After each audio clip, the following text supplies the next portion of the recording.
So maybe we could start just to speak for a moment about residents of the city that might not have any kind of home at all currently, those experiencing homelessness.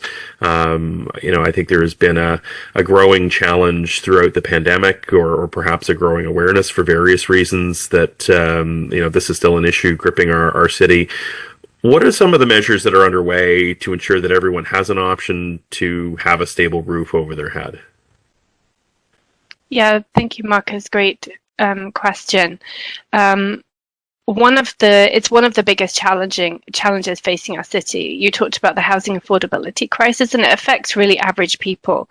But often, kind of people with average incomes do still have a number of more choices available to them. Unfortunately, we see almost 8,000 people every night living in shelters in the city, and they really have very minimal choices. So the city has really tried to pivot to deliver much more housing as a response, and not just building shelters.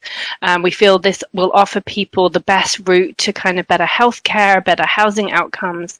And so we've been delivering supportive housing across the city. Right now we have about 7 different sites that we're working on, 5 of which are modular housing, 1 of which is in Willowdale, and really trying to get those open as soon as possible, certainly before next winter, so that people who are living outside have a place to come inside for. All right. And would those sorts of programs fall under the rent geared to income umbrella that you were speaking about a moment ago? Yeah, very much so. They even go beyond just what's affordable for rent. And those projects will have, those kinds of housing will have staff who also stay on site 24/7 to offer additional supports over and above just offering a lower rent. All right. One of the concerns that we sometimes hear from residents about these sorts of housing initiatives is the cost and where is the money going to come from. I was very surprised to learn, looking at some of the economics, that it's actually more affordable for the city to build permanent housing than it is to operate shelters. Could you touch on that for a moment, just sort of the economics of this and how this is a benefit for the city as a whole? Yeah, absolutely. It really is. So before the pandemic, there certainly was a business case for more housing.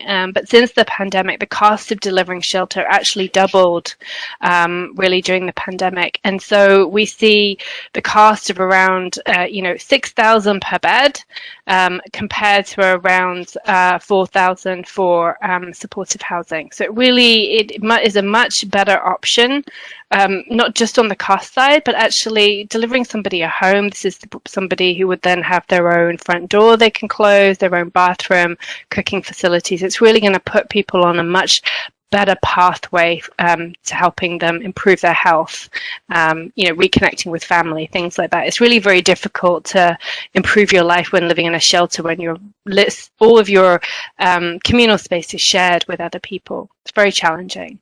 All right.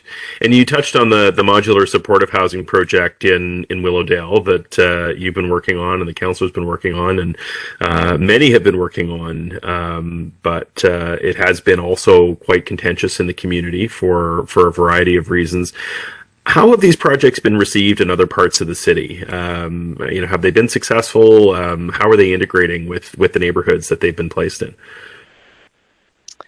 Yeah, thanks. So we have 2 modular housing sites which we opened in the last year, one at Dovercourt and one at Macy Avenue, and really well integrated now. But that's not to say some members of the community weren't worried when we first told them we were going to open supportive housing. So I think people have lots of questions and are concerns about this type of housing, but we're able to work through that with the community and then open both sites. So we really haven't seen some of the fears that people were worried about come to fruition. And actually the communities have been really welcoming of the people once they moved into the neighborhood. Terrific. I'm going to come back to you in a second, Abby. Before we move off of that, I just wanted to get John to speak for a moment because he's been a strong advocate of that program really from the outset. And John, I wonder if you could speak for a moment about why it's been so important for you to support the modular supportive housing initiative that's come forward, and why you think it has a place in our community. Well, I think all parts of the city have an obligation to help solve what is really a huge problem. Imagine 8,000 people with no place to live. And, we have an affluent society. We are caring people. And I think we have an obligation to create permanent homes for as many of those people as we can. And it just is not an okay response to say, you know what, I'm all for it, but somewhere else, not not in Willowdale. And it's been unfortunate that we've heard some of that, and there's been a whole lot of misinformation. And I'm just looking forward to all of that coming to an end. And I think going through the rezoning process, which unfortunately will take longer, but we're going through that. Hopefully, there'll be a decision soon enough that we can get homes in place for 59 people before next winter.